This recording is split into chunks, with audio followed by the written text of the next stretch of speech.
Hey guys, it's Roderick. I'm here with the review of season 13, episode 1 of The Real Housewives of New Jersey.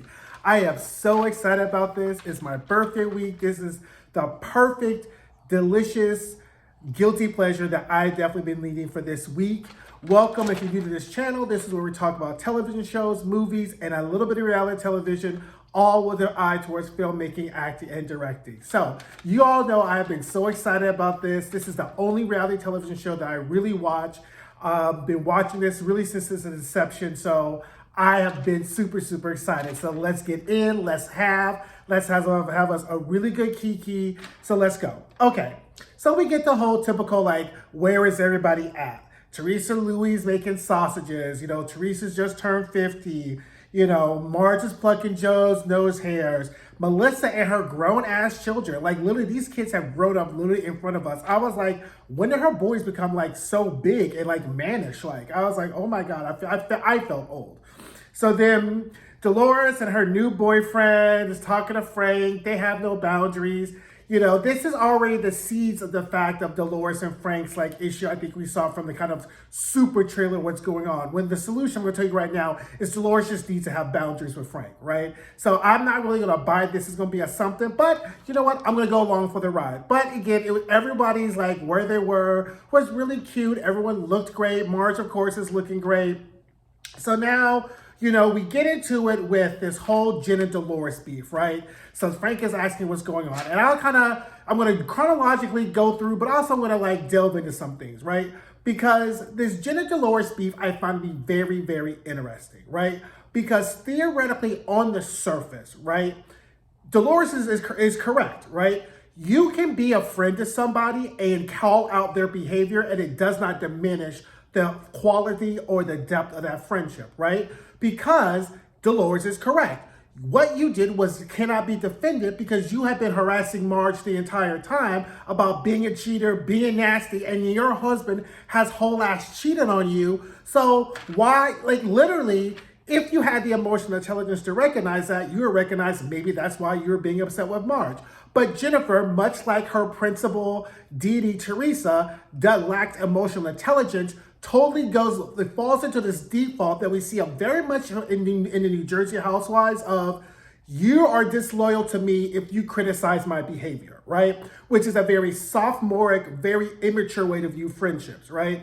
Like, a true deep friendship is going to be like calling you to the side, letting you know how you behave, without meaning that I don't want to be your friend. That is really the truest expression of love. Like, literally, a brother, like, the wounds of a brother are the ones that hurt deepest because they're the most truest. So I feel like Jennifer is just really putting 20 on 10. I think it's like 70% this is really what Jennifer thinks, 30% for the camera, right? But what because if you watch the primer I did, I came into this season feeling yum about Dolores. But I kind of like Dolores, because I move kind of like the way Dolores moves. If I don't fuck with you, I don't fuck with you, right? And if I didn't do anything bad to hurt you or harm you, then I'm not really going to go out of my way to try to be friends with you, right? So I really did not want to like Dolores this season, but like I was with her lockstep with the way in which she handled this, right? Because the truth is, as a friend, I'm going to tell you when you've acted wrong. And as a castmate on a reality television show, yeah, I may sprinkle a little extra just to make it on TV, but Jennifer is doing, like, really way too much because she really is trying to read from the Teresa Gorgas Judice Bible of how to do the most and demand loyalty from people but not expect. But the problem is that is a dance and a routine that only Teresa can dance, which we'll get to later. But Jennifer doesn't know the steps. She doesn't have that training and practice, and it's just coming off of her being ridiculous and immature. And Dolores is not the one for you to be talking greasy to. Of all the women, Teresa, then Dolores. So Jennifer really, got, like, a little greasy towards the end. And I was just kind of like, oh, girl, like, you could be in trouble really quick because Dolores will snatch you up fast and quick with her words and with her mouth. So I think Jennifer was really doing the most. But we'll get to that in a second. Now we get into the first iteration of this battle of the Gorgas, which is going to wear me the fuck down, right? Because now at this point, having gone through probably 6, 7, 8 seasons since Joe and Melissa have been on the show with Teresa, I'm kind of seeing the fact of it's a very nuanced and complicated situation, right? But the problem is this, and I'm just going to get to the end point, and this may save somebody's life, someone's relationship, someone's marriage. If you want a relationship to change, somebody in the relationship has to change. And since you can't change somebody else, you need to do the changing, right? So the problem is that the Gorgas have decided or nuanced the fact of their change in behavior is to not interact with Teresa. That is not changing your behavior, right? All you're doing is just being non-confrontational and reinforcing the fact that her behavior is acceptable, right? As opposed to having the conversation with Teresa, this is what you did, this is how you made me feel, these are my expectations for the friendship. And you can decide whether or not you want to participate in this relationship based upon how she decides to love you. I'm not saying anybody has to change, but you have to make an affirmative action to do something. Deciding not to engage with someone is not an affirmative action to change in a relationship. And that's what we saw earlier with this whole discussion, because I was just kind of like, okay, Teresa does invite you to the wedding. Then Joe and Melissa decide they're not going to go to the 50th birthday party. Then Teresa's getting ready for this whole big dinner, and I'm wondering where her only brother is. And they decide not to go because they're feeling some way because they didn't like the way she behaved at the whatever. When you just could have had a whole ass conversation. And I'm going to say, as I get to it, a lot of this is Joe Gorgas' fault, right? A lot of what's happening with this relationship is Joe Gorgas' fault because he has grown up and knows the fact that Teresa is a hurricane, and she has him conditioned that with a crack of thunder, he knows that he will capitulate because he does not want to deal with the force and effect of her fury and the collateral damage that it has. So a lot of this is the fact that Teresa has trained the Gorgas to know when that lightning flashes, you got about 2 seconds to take cover, as opposed to be like, nah, bitch, I'm thunderproof, I'm lightning proof, bring it, let's go to have this, and we'll just tear this whole motherfucker down, right? That really has to be the confrontation with Teresa, because the fact is, a crazy person will back down once they know they're dealing with someone who is just as crazy or more crazy. That's how you deal with crazy people, right? So anyway, that's our intro to the Battle of the Gorgas, which we'll get to later, right?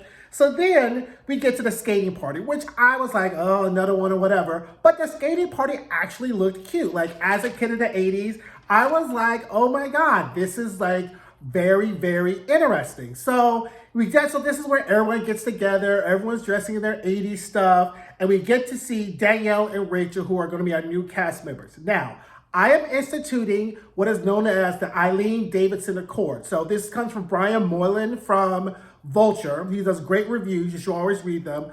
But he came up with this rule, which I am adopting, is I'm not going to talk about new cast members until 3 episodes, right? I'll give you my observations, factual, but I will not render any opinions till after 3 episodes, so which we can kind of get a good kind of topography of who they are, right? So we see Danielle and Rachel. It's good to see Tracy and Tiki Barber. I really like them. I don't really think I would have rather had Tracy and Tiki on the show, just because I feel like New Jersey needs some black people and not just some black people you plucked off or whatever like that. So I really was kind of hoping they would be, but at least it's good to see their friends for the show. You know, Jackie and Evan are there. Jackie's looking good, looks like she's getting some more weight or whatever like that. So it's all, really, really good. And they're skating, and Frank shows up with his new girlfriend Brittany, and I was like, well, how's this going to work? Like, so Brittany's okay with you just running around transgressing boundaries with your former wife or whatever, but they all know each other, right? Like, Frank used to train Brittany, and Brittany with Danielle, and it's all this kind of like small townish shit, right? So I was like, okay, child, you like it, I love it, right? Meanwhile, Jennifer's feeling some sort of way because because Dolores hasn't gone to come over and talk to her. And I was like, I am done with another New Jerseyism of blah, blah, blah is mad at me because they haven't come over and said hi to me. If a person doesn't fuck with you, they're not going to come and say hi to you. If you want to talk to them, you go and talk to them. And then when they don't talk to you, you now have evidence that they don't fuck with you and you can move accordingly, right? So it's all this, she won't come over, talk to me, whatever. Just like the whole Teresa and Joe Gorgas situation. Teresa shows up with Louis, who didn't dress up, which I thought was just disrespectful and whatever. So he's gonna wear a Run DMT t-shirt or whatever. Just stay your ass at home. Like, if you ain't gonna be in theme, if you can't come together and dress up, then just stay the fuck at home, right? So then Teresa shows up, and then Joe's like, they're going in this non-confrontational under the nuance of he doesn't want to talk to her, right? Why don't you want to talk to your sister? Tell her this. Being like, this is why I'm about to be done fucking with you, right? Of any person in the world that you can say, this is why I'm about to be done fucking with you, it's your sister. She can react however she wants to react. She can have her own statement of facts, however she wants to have the facts with. But Frank was right when he called Joe out, being like, he's all big man, big man, big man, except when it comes to Teresa, right? Because Teresa has conditioned him to know you don't want any piece of this. Because when she gets mad enough, she will go Nagasaki on you and not care who gets hurt in the process. And a person who is used to that type of behavior decides to be non-confrontational because they just don't want to go in it. Because as I said, Teresa can go for distance and pain like the best of them, right? And he doesn't want to deal with that. So anyway, they're there. Teresa decides that she wants to talk to Marge. So she goes to Marge, and this gave me the first cackle of the show, right? So Teresa goes over and talks to Marge like, hey, I want to talk to you. Marge is like, oh, okay, why? To put me in the backyard and bury me? No, just to talk or whatever. She's like, okay, you're going to come over. And she's like, okay, yeah, you bring your husband. You know, I'll have some cheese and crackers. I cackled. Cheese and crackers is code for, nah, bitch, I ain't gonna cook for you. I'm not even gonna order takeout for you. I'll give you some cheese. I'll give you some crackers. We have some chips. Because if the shit goes left, I wanna be upset about expending any extra energy, right? So that gave me my first like key crackle for the night, right? So then Dolores, who I wanted to not like, did a very classy move. She goes to Jennifer. Hey, Jennifer, I want to talk to y'all for a second. I want to have this fireman kind of photo shoot for all the men. And she's telling the men who it was. And she's talking to everyone. And Jennifer's thirsty dim ass thinks that at some point that Dolores is going to have a conversation with her there. So when Dolores gets done explaining to her what the photo shoot is about, she's like, is that all you want to say to me? And Dolores is like, yeah, bitch, that's all I have to fucking say to you. What is this, right? So then Jennifer goes into her feelings and whatever about how she feels about the whole situation. And I was just like, okay, whatever, right? Now we get to, up to this point, I am loving this episode. But now I'm about to call bullshit on our first overproduced moment from this episode. I hope they are few and far between. This whole sit down between Teresa, Marge, Joe, and Louis is a whole crock of shit, and it's some overproduced whatever, right? Why do you say that, Roderick? Because Teresa's impetus is during the sit down, right? Teresa's like, I'm upset with you because you were saying all these horrible things about Louis and you just kept going and kept going and kept going. Now, we established at the reunion that what Marge admitted to was, I was trying to give Louis a way for him to explain all these horrible things about her, right? So Marge is literally saying, girl, because I can't call you on the phone and be like, girl, there's some suspect stuff going on with your man. What's going on, right? And because we got to make good television out this ish, I'm killing two birds with one stone. I'm going to bring up the negative stuff, and then Louis is going to go, yeah, because this happened, right? So therefore, we get our good television moments, you get paid, I get paid, and we get an explanation for Louis' behavior, right? This was all explained at the reunion. Teresa wants us to believe that she did not hear that explanation, and that's why she's having this sit down with Marge, right? So now Marge has to play dumb and be like, okay, bitch, I already told you, but since you're going to be dense, let me do this cha-cha with you, right? So then she's like, yeah, Teresa, then, so then Teresa decides to put 20 on 10. And I couldn't figure out, like, is Teresa really being intentionally dense? Or is she really just, like, is she playing for TV or is she not getting it, right? So I totally believe that Teresa's like, look, we got to make this money. And since you try to make my man look bad, we going to get our money together, but I'm going to kind of put you on the grill at the same time.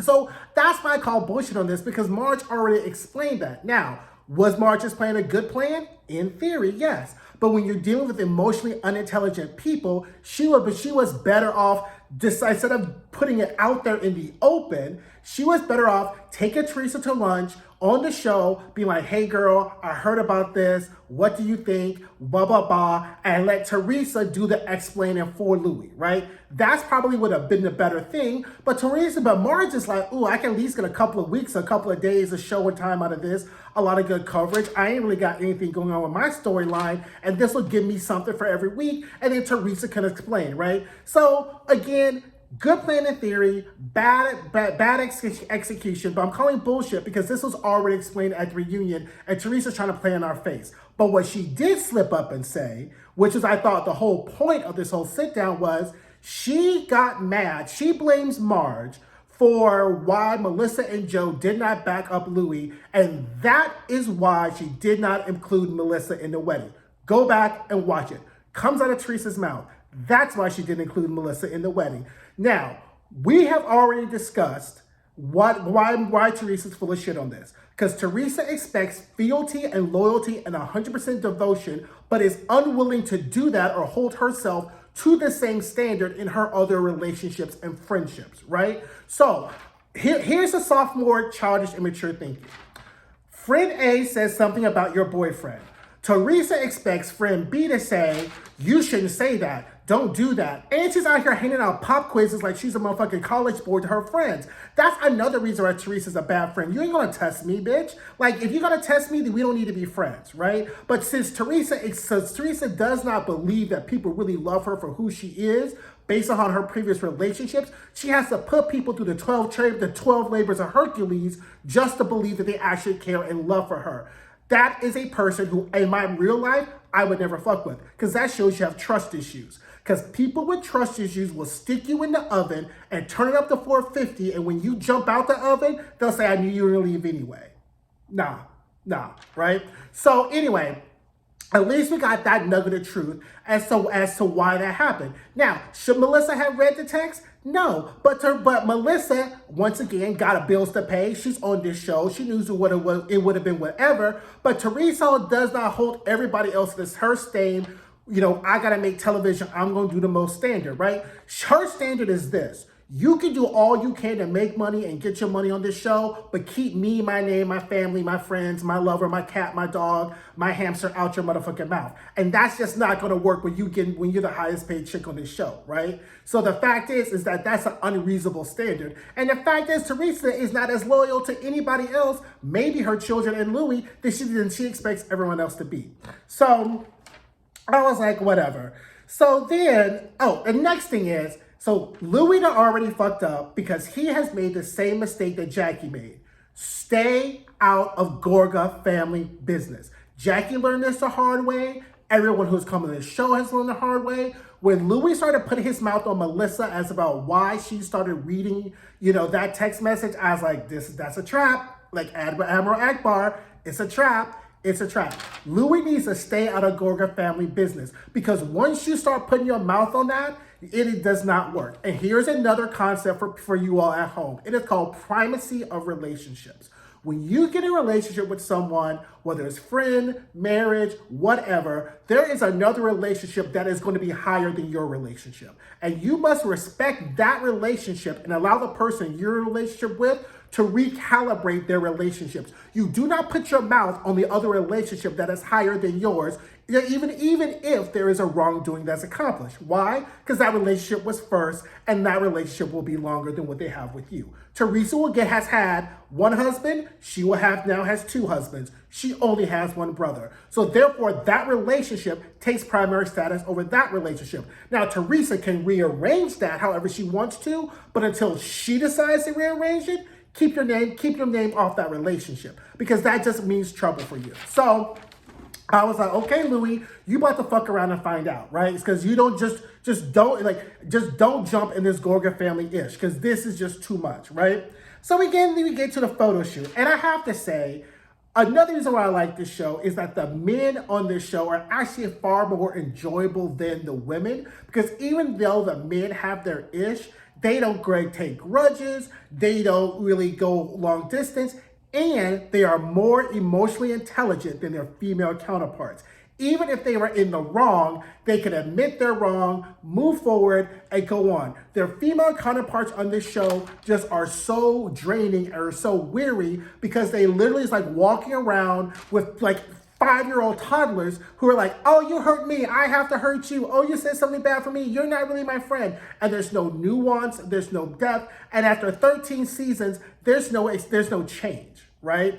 We're not seeing anybody's affecting any change, right? Because Teresa and Louis are sitting at their house talking about this meeting that they're going to have and practicing and rehearsing words versus seeing it from Marge's perspective, right? So you could go to all the therapists you want to, but unless you decide to put in the work to change, to be more empathetic, to be more sympathetic, to really have some grace in your relationships and some gratitude, then you're not really going to start changing, right? So Teresa could do all these things she wants to, right? And I'll take her at face value. She really does want to change, but you have to put it in some work. It's not always about you and how you feel. Right? And how you feel may be valid to your existence. It is not always a valid currency in every relationship because your feelings can change and you cannot use your feelings to perceive what is going on in the real world, right? That's why we have the old adage, you can't pee on my leg and tell me it's raining, right? So anyway, we get back and then we're back at the party. They're doing the photo shoot. And again, funny photo shoot's cute, whatever. The husbands are there. I'm not going to talk about anybody's husbands or anybody's bodies. That's their husbands. That's their bodies. I ain't got to fuck them, so best of luck to you. Anyway, what we do is we get the Gorgas again. So Marge has gone back in her quasi-bone carrier role and told the Gorgas about what happened at the dinner. I'm not complaining about this. We know what this was. And Marge is a pretty good bone carrier. Again, shit got to get paid, so whatever. What I got annoyed by is, again, the Gorgas acting like they're the helpless victims in this situation. Yes, Teresa has done some very hurtful and disrespectful things to Joe and Melissa. But unless Joe is willing to have that hard conversation with Teresa and be willing to be 10 toes down regardless of where hurricane comes, nothing's going to change, right? Melissa can't have that conversation. What Joe wants to do is he wants to stay out of women's business, right? And have his wife and his sister do with their things, be amenable, and he not come into it, but be the arbiter in the back about what's proper behavior, right? When that's your sister, right? Your wife does not have to deal with your sister. That is your sister, right? So I was just kind of like, you have to have this conversation. But he doesn't want to have that conversation, right? And Dolores, when they're at the skating, we were listening, was like, she stayed out of Gorga business, was just kind of like, I don't know what to tell you or whatever. But we're like, okay. So then, first of all, my third cackle came from, they have Dolores' boyfriend dressed as a bartender leprechaun. Literally, I get it. I guess dressed as a whole ass leprechaun would have probably been offensive to Irish people. But I was like, you could have came up with something a little bit better than that, looking like the Lucky Charms bartender. But I was like, okay, whatever. So then we give Jen going to talking to the 2 new castmates about how someone's not talking to her, right? And I was like, okay, here she goes. She's trying to get her check. But then when the new chick, I think it was Rachel or Danielle, was like, but what you did was indefensible, Jennifer jumps in and does the gotcha with, give me an example, right? And then the girl's like, right, because what you wanted to say was, bitch, I watched the show, I saw what you did. But she can't say that and break the fourth wall. So Jennifer kind of like does the gotcha with her and storms off. And I was like, I get it. Jennifer really is trying to be that A+ student in AP Teresa. But again, that is a course that you're just not built for, right? There may be other people who may be built for the AP Teresa course. Jennifer she doesn't have the same follow through and the same commitment to shenanigans that Teresa has. That's what it is, right? Because Teresa will burn the whole motherfucking house down, right? Jennifer will throw shit. She started doing those white woman tears of, she's starting to cry because the woman says, be more vulnerable. Jennifer takes that as, I'm going to cry. That's not what being vulnerable is, right? So she just really, which is as emotionally intelligent as Teresa probably would have responded, but she doesn't have that same commitment to follow through. They'll burn the whole house down with everybody in it. So that's why you should just kind of like drop out of the AP Teresa course, because it just looks like you're too much of a Teresa acolyte at this point, right? So then Jen does something that totally annoys me in real life, and I totally understand Dolores' reaction. Do not talk about me while I'm in the same space with you and I can hear you. So Dolores is sitting in there, minding her business, talking or whatever, and then she hears Jen over in the background talking about her. I would have been annoyed too. And Dolores' reaction was probably the same reaction I would have had. Since you got your mouth open about me, why don't you talk to me, right? So then Jennifer decides to have this kind of discussion. And again, Dolores is like, I don't know what's wrong with you. All I said was what you did wasn't defensible. Jennifer's like, you took everybody else's side but mine. You had no side to take, right? If you had not had your mouth all over Marge all season long, after talking about how she was an adulterer and she was cheater, if that had not happened, Jen would have a more defensible point. Then it would be like, oh my God, I just found out your husband cheated. I didn't know. Oh my God, I'm so sorry. But since you've been talking about people cheating and you got a whole ass one in your house, spending his money, right, in the house that he's paying for, right? So who's zooming who? Right? Who really is zooming who? Stop playing my face, Jennifer. Like, we all know this, right? So the fact that Dolores, because Dolores ain't new to this, she's true to this, she's like, yo, girl, like, you probably should have had your mouth off of Marge, right? Because I can't really stand up for you, for whatever. So then they get in the whole argument, and Jennifer's running around the house screaming, and Dolores is hilarious because she has that look that, like, now this bitch is doing this for the TV, so I'm just gonna go ahead and take this, because if this shit was real life, I would have dog walked her out this fucking house. That was hilarious. Look at Dolores. Dolores literally was like, okay, here this bitch go for TV, you know, because clearly if this was some real ass shit, Dolores would have dog walked her right on out that house, and Jennifer would have had 2 broke legs in a body cast and probably would have been blind. So Dolores was like, here this bitch go. But here's my question. Here's my pop quiz. Where was Teresa when Jennifer's screaming at her best friend who she's known all her life?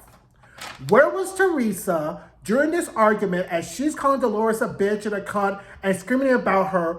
Where was Teresa to defend Dolores? Let me know what that was. Because if the roles were reversed and somebody was screaming about Teresa the same manner that Jennifer was screaming about Dolores, and nobody didn't come and swooping in like Wonder Woman through the ceiling, crashing down with glass, bam, bam, bam, bam, bam, deflecting for Teresa, she would have called them disloyal. She would have been mad. She would have been like, you ain't my friend, you ain't my family, you don't really love me. But Teresa had a whole bag full of crickets, a whole carton full of crickets, while her friend Jennifer is talking bad about her friend Dolores. Primacy of relationships. So tell me this, Teresa, where was all of that defense? Was that edited out? It probably was. I'm going to be like Pebbles and give you benefit of the doubt, but we know it wasn't. Anyway, like I said, looks like it's going to be a good season. We got 2 more episodes to go before we chirp in on the new folks, but this is going to be good. Like, the Battle of the Gorgas is still going to go on, and that's going to be fine, but at least now we know who, you know, there's no clear right or wrong between that and whatever. If you didn't watch my primer, go back and watch my season 13 primer, and I will see you all this week. Happy birthday to me this week, and I will talk to you later. Bye.